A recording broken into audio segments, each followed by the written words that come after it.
Egun guztioi, eta eskerrik asko, gaur prentsaurreko honetara etorri zara delako.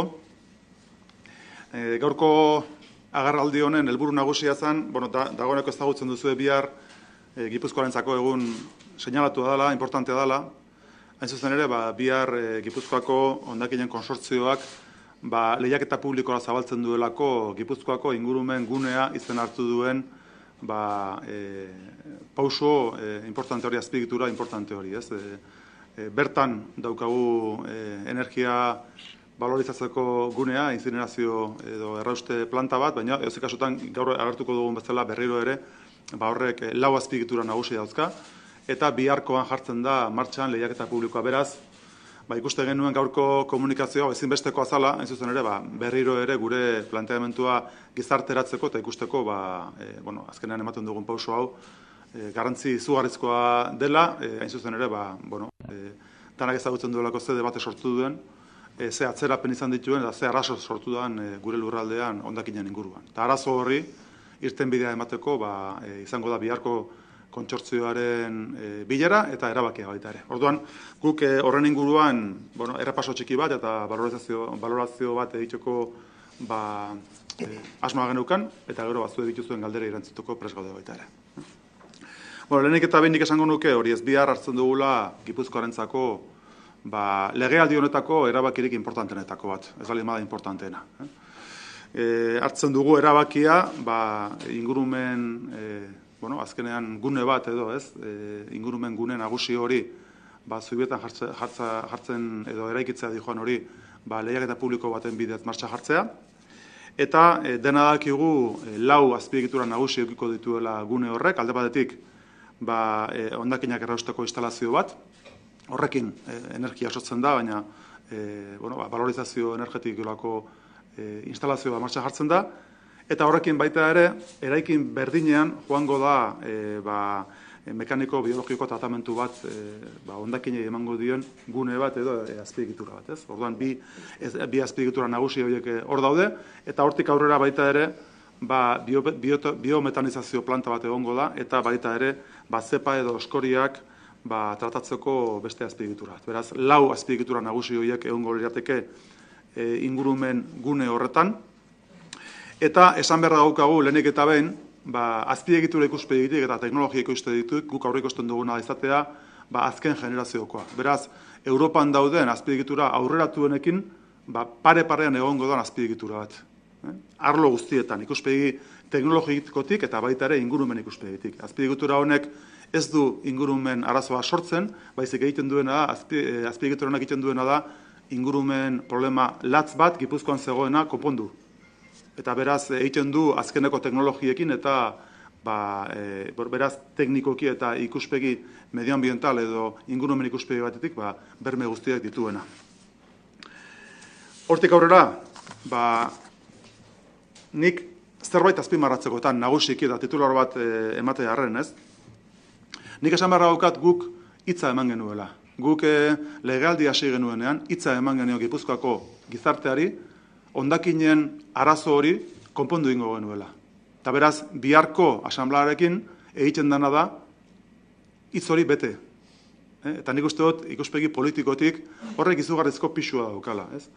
Ez dugu ahaztu behar azkeneko urte luzeetan polemika izugarria ondala, tensio handia ondala azpiegitura horren inguruan eta batipat estrategiaren inguruan, estrategiokin nola plantatzen genuen hondakinen problemaren arazoaren konponbidea, aurreko legealdian tamalez etzen inungo pausorik eman, eta guk bai hauteskunde garaian, eta baita ere gure programa zehazteko momentuan, gure gizarteari hitza eman genion, konpondu ingo genuela.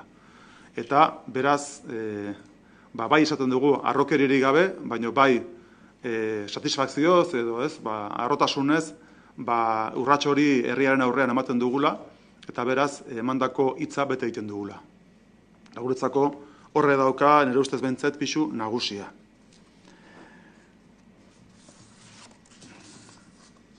Guk hortik aurrera esan beharra daukagu, ematen dugun urrats honek daukela izugarrizko legitimotasun demokratikoa. Hain zuzen ere, azpiegitura guzti hau dago aurrikusia bere momentuan 2008an onartu zen plan batean, ez? Gipuzkoako hondakinak era integralean planteatzen zituen PIGRUK planaren barruan. Gaina esan barra daukagu plan hori bukatzen dela 2016an justu. Eta horren plan horretan, batzar nagusietan onartu zen plan horretan, eta garai hartatik onuntzaino batzar nagusietan gehiengo eduki duen plan horrek, azpiegitura hori ez ezken bere barnean. Beraz egiten duguna da, ikuspegi demokratikotik batzar nagusietan zegoen herri borondateari bidea eman. Eta hori beste elementua guretzako importantea. Eta esan beharra daukagu baita ere, ikuspegi ekonomikotik, oran une honetan hiritarrak ordaintzen ari direna, gutxo gara mantendu egingo dela, eta gu nahi genuke baita ere pixka gestea. Baina edozein kasutan ikuspegi ekonomikotik, hiritarraren ikuspegitik, kostoa ez dela haziko eta mantendu egingo dela. Eta hori ere, niretzako mezu hori helaraztea hiritarrei importantea da. Beraz, osagai guzti horiekin, nik esango nukena da, bihar hartuko den erabaki horrek, legealdi honetan gure gobernu honek markatzen zuen helburu importantenetako bati, bidea ematen diola.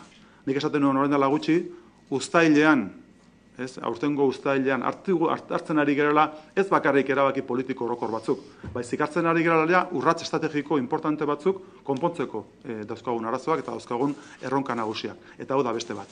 Bere momentuan, bidesarriaren inguruan aipatu genizuen, gero baita ere, deskargako autobidean baita ere, nola martxan jartzen ari geran lehiaketa publikoak, eta beraz esleipenak ondoren, adjudikazioak. Beraz, une honetan ez da hitza, baizik da erabaki faktiko oso garrantzitsu bat. Eta nik esan barra daukat bukatzeko euskeraz, gure partetik behintzat guk ez dugula improvisazioan eroi nahi izan, baizik hau dela planifikazio baten ondorio. Guk bere momentuan legealdi osorako plangintza bat maigaineratu genuen, plan estrategiko bat onartu genuen, eta hau biztan da zen gu geneukan azpiegitura importantenetako bat. Beraz, egin dugu planifikazio baten barruan, eta legealdi honetan burutuko dugu azpiegitura. Saiatuko gara, epeetan behintzat, eta nik uste dut esleipen epeetan horri biliko garela, pixka bat azpiegitura hau behin betiko amaitu eta martxan jartzeko legealdi honetan. Hori izan bitzat, euskaraz esateko neukana gero erantzunak, galderak erantzuteko prest. Bien, brevemente, estamos hablando, hemos hecho la convocatoria de hoy mirando sobre todo al día de mañana, que va a ser un día histórico para el territorio de Guipúzcoa, en la medida en que la Asamblea del Consorcio de Residuos de Guipúzcoa pues va a tomar una decisión crucial, que es la de poner en marcha la licitación del complejo medioambiental del territorio de Guipúzcoa. Esa decisión, evidentemente, desde el punto de vista político, estaba tomada desde el momento del nacimiento del Gobierno, pero evidentemente eso requería una tramitación y luego una serie de decisiones administrativas que ponen ya en marcha el proceso. Y asistimos al día de mañana como momento crucial en el que la Asamblea del Consorcio toma la decisión de poner en marcha la licitación. Evidentemente, eso tocaba, por parte del Gobierno, con eso tocaba una comunicación pública y una valoración, y es la que vamos a hacer hoy. Simplemente establecer cuáles son las infraestructuras fundamentales que se van a activar mediante esta licitación. Evidentemente, se pone en marcha una planta de valorización energética o planta de incineración como infraestructura de cierre más importante, pero junto con ella y en el mismo edificio tendremos también una planta de tratamiento de mecánico biológico, segunda infraestructura, y la tercera sería una planta de biometanización, y la cuarta sería una planta también de maduración o de gestión de escorias. Con lo cual, esos cuatro elementos constituirían el complejo medioambiental del territorio de Guipúzcoa. Se trata de una infraestructura de última generación, como las que hemos visto estos últimos tiempos, además, con unas visitas a diferentes países europeos, y, por lo tanto, estamos hablando de que esta planta no constituye un problema medioambiental, sino lo que hace es resolver un problema medioambiental de primer orden que teníamos en el territorio de Guipúzcoa, que es el problema de las basuras. El problema de las basuras que, evidentemente, en este momento estamos gestionando como podemos y que, evidentemente, el equipo anterior estaba encaminando a la apertura de nuevos vertederos, que es justo lo que genera un mayor problema medioambiental. Estamos hablando, por lo tanto, de que es una infraestructura de última generación y que, desde el punto de vista técnico y medioambiental, pues responde a todas las preguntas y responde a todas las necesidades. Hay una cuestión que para mí, desde el punto de vista de diputado general, seguramente es lo que me toca decir, ¿no? Y es para mí el contenido fundamental de mi comunicación. Y es el hecho de que nosotros entramos en este Gobierno asumiendo un compromiso. y es el compromiso de resolver el problema de las basuras de Guipúzcoa. Era la necesidad fundamental que observamos desde el punto de vista del medio ambiente en el territorio. Es un problema que no estaba resuelto y el día de mañana ponemos en marcha la licitación para resolver esa cuestión. Luego, estamos cumpliendo la palabra dada a la sociedad del territorio de Guipúzcoa. Y, evidentemente, eso, en política, seguramente es algo que bueno, no es del todo tan usual como debería. Desde el punto de vista de este Gobierno, nosotros hemos entrado en este Gobierno de coalición para cumplir la palabra dada y para, evidentemente, ser muy exigentes con lo que hemos asumido públicamente. Y, evidentemente, mañana damos un paso fundamental para cumplir con la palabra dada a la sociedad del territorio de Guipúzcoa. Ese sería para mí un componente crucial, importantísimo. Nosotros llegamos a esta legislatura con ese compromiso y, además, lo hicimos de la mano de un plan de gestión en el que se establecía esta infraestructura como una de las más importantes en el conjunto de la legislatura. No vamos a caer en la improvisación, sino que estos próximos 3 años vamos a hacer todo lo posible para que esta infraestructura ya a final de la legislatura o principios de la siguiente esté en pleno funcionamiento. Y, además, es un paso que cuenta con una gran legitimidad democrática, en la medida en que estamos poniendo en marcha las infraestructuras fundamentales contempladas en el PIGRUC, que es el Plan Integral de Gestión de los Residuos Urbanos del territorio de Guipúzcoa, contemplada estas infraestructuras y que, además, finaliza este año, el año 2016, con lo cual, desde el punto de vista, como decía, de la legitimidad democrática, estamos cumpliendo con la decisión mayoritaria de las Juntas Generales de Guipúzcoa en toda su andadura, desde 2008 hasta 2016. No podemos olvidar que el equipo anterior hizo lo que hizo en contra de la decisión mayoritaria en la anterior legislatura de las Juntas Generales. Hay también un componente económico que me parece que es importante subrayar, el hecho de que la ciudadanía no va a tener que invertir o gastar más desde el punto de vista particular en la factura de los residuos en Guipúzcoa.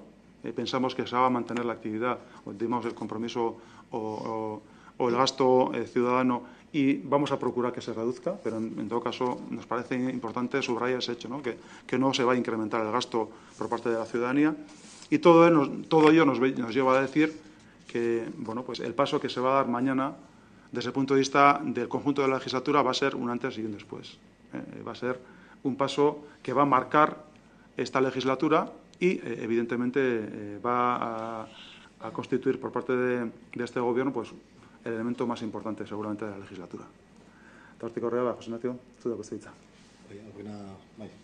Bai,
guztioi. Diputatu nagusiak esan duen bezala, ja dena esan du, baina xetasun batzuk, esango dizuet, biharko lizitazioa, bihar onartzen den lizitazioarako pleguen xetasunak emango ditut. Hasteko, eta hor ikusi den bezala, eta diputatu nagusiak esan duen bezala, Gipuzkoako ingurumen gunean 4 azpiegitura nagusi egongo dira, 2 fasetan eraikiko dira, eta bihar lizitazioan jartzen dena lehenengo fasea da. Lehenengo fasea, berak esan duen bezala, tratamendu mekaniko biologikoa eta valorizazio energetikoko planta edo errauste planta jarriko da lizitazioan. Esango litzateke, hori ikusten den bezala, bat eta bi. Zabal eta Zubietan eraikiko dira, azpiegitura hauek, eta gero eskuzaitzetan, bigarren fase batean, biometalizazio planta eta zepen valorizazio zentroa eraikiko da. Badekizue, bi gune hauek gertu daudela, bata bestearen ondoan.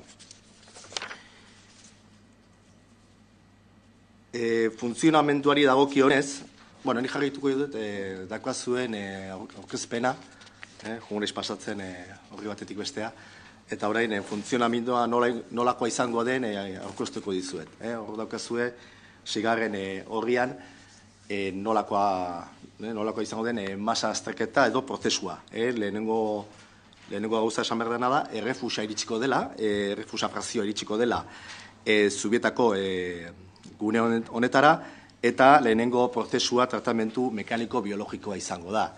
Hor, berreskuratu daiteken material guztia berreskuratuko da, ari gara hitz egiten, ontziak, paperak, kartoiak, metalak eta bar, berreskuratuko direla, eta berreskuratu ezin daiteken guztiarekin, valorizazio energetiko prozesuan sartuko da, eta hor energia elektrikoa sortuko dugu. Zenbat energia? 160.000 megabatio ordu urtean. Hor izango da sortuko dena. Hau da, 40.000 etxen konsumorako haina. Gutxi gora bera, 120.000 biztanle behar dutenak. 120.000 biztanle, Gipuzkoan, euneko 18 biztanleria izango litzateke. Energia sortu ondoren, hor noski, hondakin batzuk sortzen dira, alde batetik zepak eta beste aldetik errautsak, zepak bere tratamendua izango dute, zepak valorizazio zentora eramango dira, eta hor berziklatu eta bere bidea izango dute. Eta errautzen egokitzapena egingo da, eta hori baimendutako kudeatzaile batek kudatuko du. Hori da, erasumean, esan daiteke nola funtzionatuko duen ingurumen zentroa, ogunea. Lehen diputatu nagusiak aipatu duenez, duen bezala, guk planifikatutako prozesu bat egin dugu, urte honetan, luze honetan. Eta planifikatua zegoen bezala bete egin dugu, berak esan du, gure konpromisa zela, gure hitza zela, eta gure hitza bete dugula. Zuek ondo dekizue, hemen zaudeten kazetariak, erabaki bakoitza zuen aurrean azaldu dugulako, eta hor ikusten den egutegia, ia bere datan bete dugu. Esan behar, bihar, dakizuen bezala lizitazioa jarriko da martxan, proposamenak aurkezteko 60 egun emango ditugu, eta azaroan aurkezten dugu izango dela adjudikazioa. Eta urte hasieran jarriko dugu martxan horren prozesu guztia. Inbertsio aldetik, edo kontratuaren balio aldetik, esan behar, gehienez ikusten dugula 217 milioiko inbertsioa egin beharko dutela adjudikatutako enpresek, Eta ikusten den bezala, 2016an, bueno, mejartzen duen zerbait ez, baina, bueno, 2007 hasita, 2019an bukatuko den obra bat izango dela. Epeen aldetik esan, kontzesio EPA 35 urtei aurreikusten dela, proiektu eta eraikuntza EPA gehienez 31 hilabete izango direla, eta operazio EPA gelditzen dena, 32 urte eta 5 hilabete. Esan bezala, 217 milioiko inbertsioa egin beharko dute, eta, bueno, finantza estruktura edo aurreikusten da kapitala 30% gutxi gora bera, eta zorra 150 izango dela. Aurreikustezan, azterketa ekonomiko finantzieroa aurkeztu genuen datuen arabera.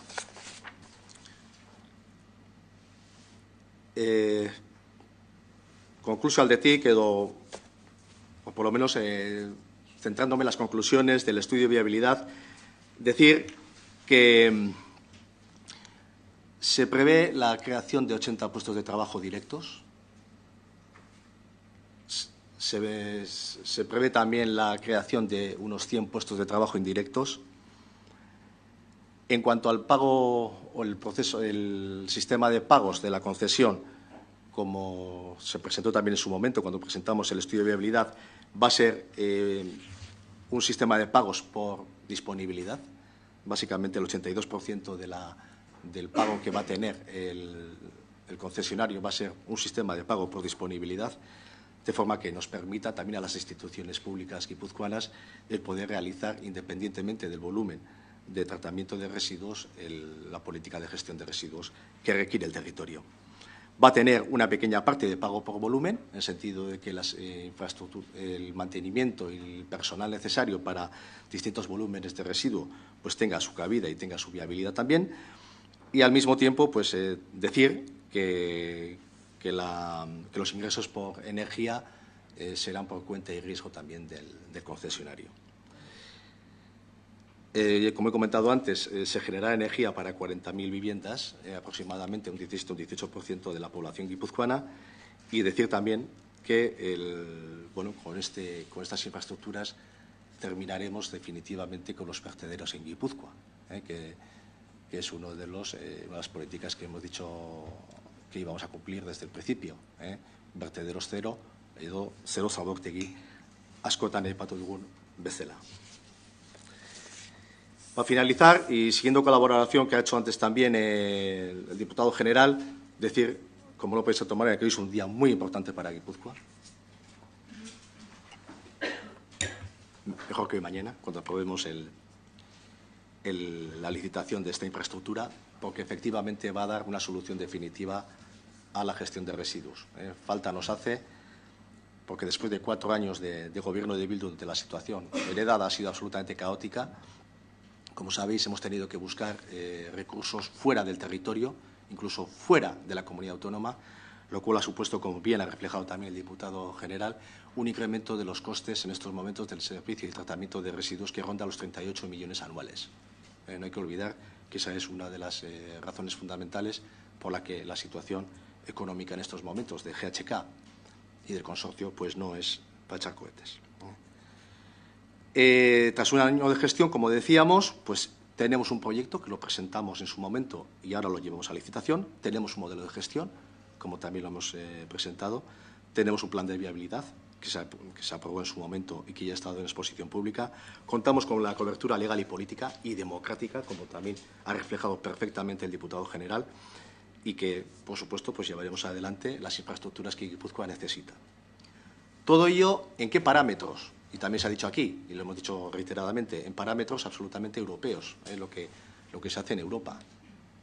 Recientemente hemos hecho unas visitas tanto por Austria como Alemania y hemos podido ver de primera mano cómo se gestiona el problema de los residuos y cómo el problema de los residuos lo han convertido en oportunidad en Europa.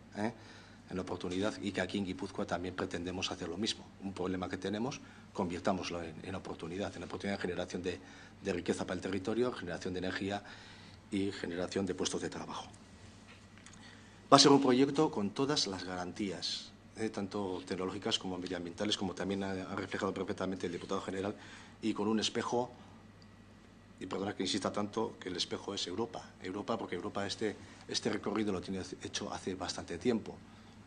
Se han mencionado las visitas, estos debates que tenemos en Guipúzcoa últimamente, pues resulta que hace 30 o 35 años que ya no se producen en Europa, en los países más avanzados de nuestro entorno. Y en ese espejo nos hemos mirado. Ese es el modelo que queríamos para Guipúzcoa, un modelo del estilo alemán, austriaco, danés, sueco, inglés, francés. Ese es el que queremos reflejar y poner en marcha en Guipúzcoa. Y todo ello, si me permitís, pues siguiendo las últimas directrices que en esta materia ha impulsado Europa, y que son todo el paquete de economía circular que desde finales del año pasado se está impulsando y se está imponiendo en Europa. Eta nire besterik gabe, ja zuen galdera zain. Bai. Nola zeinek erantzun. Bata, EH Bildu Podemosek Ezker Anitzak, talde ekologistek eta sindikaturen bostiraldean moratoria eskatu zuten. Hori bakizu ez hortarako. Aintzat hartzeko asmorik edo ez da gaia aipatura ez dezu egingo, esanek ezakit hori biharko bileran agertuko den, edo ze jarrera izango zen horren aurrean, eta bestia finanziazioaz, harritu joa zer favorez. 217 milioi horiek guztiak zeak adjudikatorioak jarri beharko ditu, diputazioak ez du zertxore jarri beharko? Bai, nik lehenengo galderari ez, nik uste lehenago esan dudala ez. Legitimitasun demokratikoaren ikuspeditik ez. Guk azkenean, legealdi honetan aurrekoan eta aurrekoan ere 2008tik aurrera daukagu, esan zakogu plan bat gero lege bihurtu dena Batzar Nagusietan, onartu dena eta azpiegitura batzuk markatzen dituena estrategiko bezala. Eta guk egin duguna da legitimotasun demokratiko horri bidea eman. Hain zuzen ere, erabaki hori Gipuzkoaren hiritar nagusi edo gehienen ordezkaritzak onartu zuelako. Tamalez, aurreko legealdian gehiengo horri hitzaion bide eman eta gehiengo horren erabakiaren kontra jozen. Eta guk egin duguna da, lege horretan edo Batzar Nagusietako erabaki horretan markatzen ziren azpiegiturak aurrera eraman. Beraz, nik ulertzen dut herri protesta egotea. Politikoki jendeak esata izu ni ez nago ados, baina nork onartu behar du gehiengoaren erabakia. Gu bakarrik, ikuspegi politikotik erakunde publikoa bakarrik, nik uste dut gizarte osoak eta erakunde guztiak onartu behar dutela gehiengoaren erabakia. Eta gutxiengoaren iritzia kontutan hartu behar da, baina bete egin behar da gehiengoaren erabakia, demokrazia batean. Eta nik uste dut hemen daudela beste tipo bateko, portaera batzuk, errespetu duzut diot, baina segurun ez dutenak kontutan hartzen zein dan gehiengoaren erabakia. Gehiengoaren erabakia gaina ikusi dut, lehenago aipatu dut baita ere, legealdi oso korrapilatsu baten ondoren, debate oso indartsu baten ondoren, hauteskundeetara joan ginen gu bi alderdiok planteamendu oso garbi batekin, azpiegitu batzuen inguruan, debate oso sakona egontzan, eta jendeak bere erabaki hartu zuen. Beraz, nire partetik bintzat, esan behar daukadana da, gu bide ematen diogula demokratikoki herritarren gehiengoaren erabakiari. Eta beste kontua zen. Bai, bakarrik esan eta diputatu nagusiaren baimenarekin, moratoria eskatzen dutela, baina moratoria egon da. Laurteko moratoria bat izan dugu, eta horrek ondorio batzuk izan ditu Gipuzkoarrentzat. Ze ondorio izan ditu? Gaur egun ez daukagu inolako azpiegiturarik, hondakinenka tratamenduaren kostua erabat onditu eginda, lehen esan dudan bezala, eta diputatu nagusiak aipatu duen bezala, 37 milioi urtean kostua dauka, horren ondorioz, eta gaina zer nolako alternatibak azaltzen digute. Ez badute ez esaten, berain alternatiba bat bakarra da. Dia zabortegiak dago sinbeltzeko planteamendua. Hori baldin bada, eskini behar duten alternatiba, eta diputatu nagusiak oso ondo esan du. Hemen guk mandetu badaukagu edo daukagu erabaki, batzar nagusitako erabaki bat, bete beharra. Hemen 4 urte egon dira, bete gabe, arau foralak, ez? Foru arauak, markatu, foru arauak. Eta hori, demokratikoki, nik uste utxune handia dela. Eta gero esaten zenidan, finantzazio aldetik, bai, guk bihar lizitazioan zer jatzen dugu, zer esaten dute pleguak, ez? Bueno, lehenengo fasea jatzen dugula lizitazioan, eta lehenengo fasea diseinua, eraikuntza, finantziaketa, ustiaketa eta mantentze lanak, hori ere, erabat jartzen da lizitazioan. Diputazioak zer egingo du? Bueno, ikusiko dugu, urrengo pilok onartzen den garaian, zer nolako aportazioak egin behar duen sistema osoan. Baina, hemen esan behar da, noski zuzienan ez dela diruri jarriko. Baizik eta, egin behar dagona ez, da kanon baten truke, zerbitzua pribatu batek emango duela. Eta noski GHK izango dela prozesu guztiaren bermatuko duena, ez?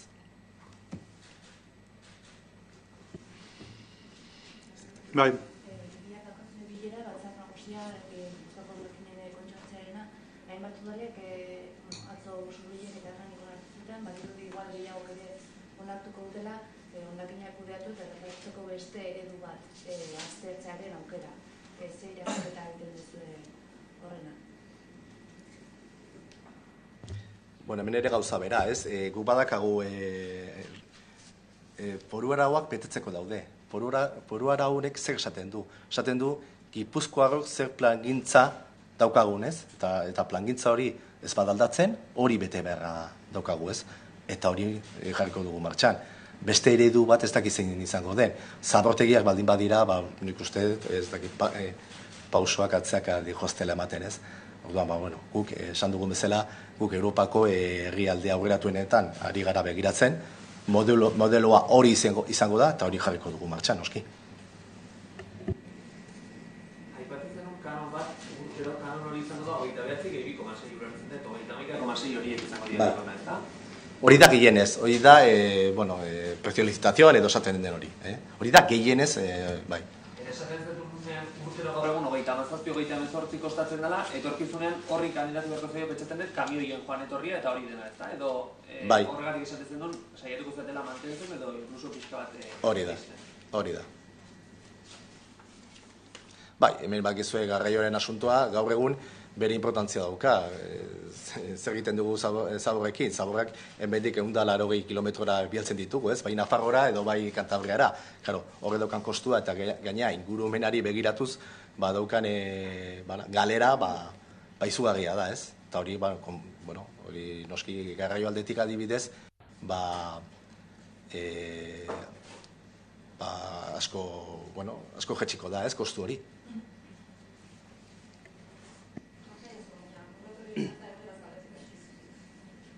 Bakatu? Moratu direna erdoraz. Ez unik... Bai. Bueno, lo de la moratoria. Efectivamente, decíamos que la moratoria ya se ha producido, ¿no? Se ha producido 4 años de moratoria, ni más ni menos. Y todos hemos visto las consecuencias que han tenido estos 4 años de moratoria, que no han sido gratis para los guipuzcoanos. Lo primero que hay que decir es que lo que han supuesto es que hoy en día no tengamos ni una sola infraestructura para el tratamiento de residuos. También, otra consecuencia que ha tenido es que el incremento de coste del servicio del tratamiento se ha disparado. Hemos hablado que el coste anual en estos momentos está en 37-38 millones de euros, ni más ni menos, y eso sin tener ningún tipo de infraestructuras en el territorio. Además, cuando se piden moratorias, no se ofrecen alternativas. Si las alternativas son vertederos, pues apaga y vámonos, ¿no? Que decía aquel, ¿dónde estamos mirando? Nuestras alternativas siempre hemos dicho que son las mismas, que son las que se llevan adelante en los países más avanzados de Europa. Y por último decir, y desde el punto de vista democrático, y lo decía antes también el diputado general, hombre, aquí están incumpliendo las normas forales. Eso no puede ser. Es muy poco democrático incumplir normas forales que nos hemos dado los guipuzcoanos. Hay que decir una vez más que la soberanía del pueblo guipuzcoano está en las Juntas Generales y en esta materia es que la gestiona al 100%. Entonces, claro, incumplir eso y que ahora se pida moratoria, ya venimos de una moratoria. Los guipuzcoanos ya sabemos cuáles son las consecuencias de las moratorias de algunos. En cuanto al canon, el precio de licitación es para el diseño, construcción y puesta en marcha, entiendo, ¿no? Pero luego el canon sería lo que ustedes calculan, esos 29 millones al año más 2,6, estamos hablando de 31,6. 32 millones al año es lo que ustedes calculan de canon de pagar por disponibilidad, etcétera. Sí, yo entiendo que es un poco complejo el sistema de pagos, pero básicamente lo que se pone en licitación es la financiación, construcción y explotación. Vamos a dejarlo ahí, antes incluir el mantenimiento y tal, bueno, entendiendo que va dentro de pero serían tres conceptos básicos: financiación, construcción y explotación de la planta. ¿Qué va a hacer el consorcio? Pagar un canon por todos esos servicios, no solamente por el tratamiento, sino por todos los tres conceptos que hemos comentado. Hay que recordar que al final de todo el proceso esa infraestructura revertirá en el erario público, revertirá al consorcio en perfecto estado de uso. Por eso nosotros, digamos que vía canon, si se prefiere, financiaremos, construiremos y explotaremos. Evidentemente, a través de un concesionario, a través de un privado. ¿De acuerdo? Sí, los conceptos. Los conceptos son precios de licitación, son precios máximos de licitación. Nosotros preveemos, digo por el interés suscitado en esta licitación, preveemos que tengamos unos ciertos ahorros, evidentemente, a la hora de adjudicar. Por eso estos son, siempre hay que tener en cuenta que son precios máximos de licitación. ¿De acuerdo? Y el canon, se empezará a pagar una vez que entre en funcionamiento la planta. Exacto. Hasta que no entre en funcionamiento la planta no se va a pagar ni un solo euro. Interesa aipatzen dut, enpresa asko aidia beraien nahia edo asmoa bertzen. Hemengoak, estatukoak, kanpokoak, Denetatik. Teknologoak Europarrak izango dira gehienez, bueno, gure ustez horrela saltzen digutelako. Gero Espainia mailan bai enpresa nagusienak hor daude, eta hemengoak ere noski azaldu dute bere interesa. Kontutan hartu hemen UTek sortuko direla eta hauek aurkeztuko dutela bere proposamenak. UT bakoitzan 4 edo 5 enpresak izango dira. Alde batetik teknologoak, beste aldetik eraikuntza munduan adituak, operadoreak, denetatik.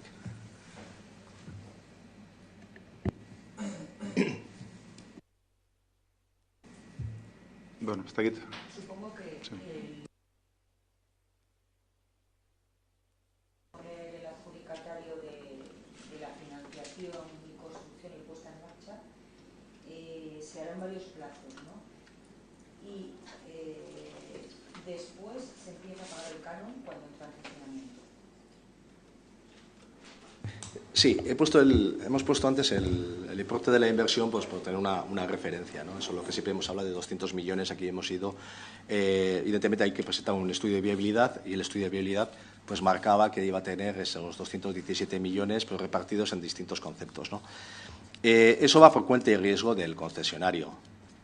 Es el que va a tener que financiar. Ahí hemos hecho un supuesto, como decíamos antes, que el 70% será financiado, el 30% será capital propio. Pero bueno, eso será ya habilidad de cada UTE, ¿no? Ellos sabrán cómo estructuran esa financiación. Va a ser ajeno, digamos, a nosotros. Nosotros, a cambio de su inversión, a cambio de su financiación y a cambio de su explotación, pagaremos un canon, evidentemente. Y el canon, si uno quiere sacar, digamos, el coste que va a tener para las arcas públicas, la infraestructura, entonces serían 31 años por 31 años o 32, porque no va a entrar en funcionamiento hasta el final de la legislatura. Sí, el canon se pagará El canon se pagará desde que presta servicio. ¿A 35 años a 30 y pico millones cada No, año? no, no. Se va a pagar, evidentemente, los años de explotación.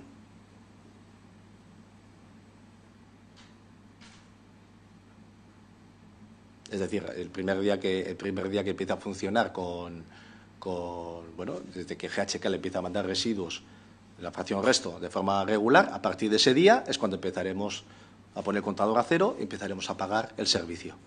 Y mientras tanto, el concesionario tiene que asumir ese coste de financiación hasta la puesta en marcha de la infraestructura.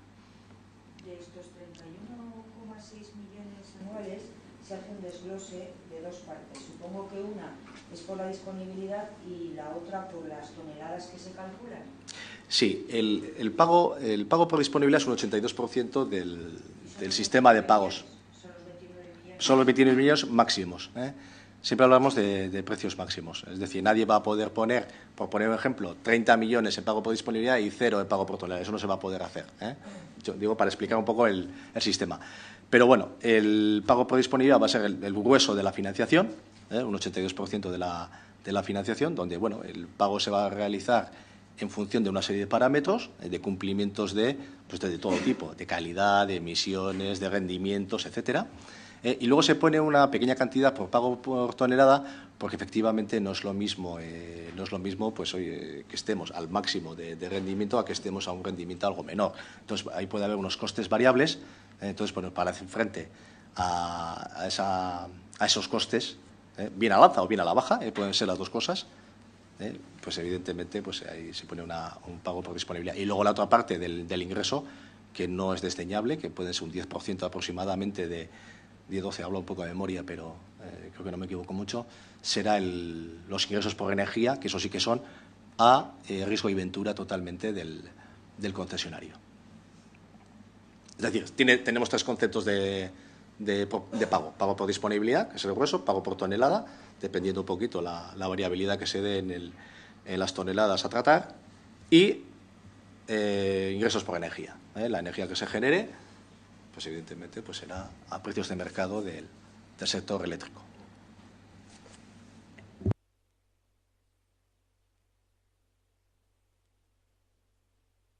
Bueno, ¿listo? ¿Listo? Vale, va, se agradezco. Si hay otros que se puede preguntar sobre otros asuntos. Sí. El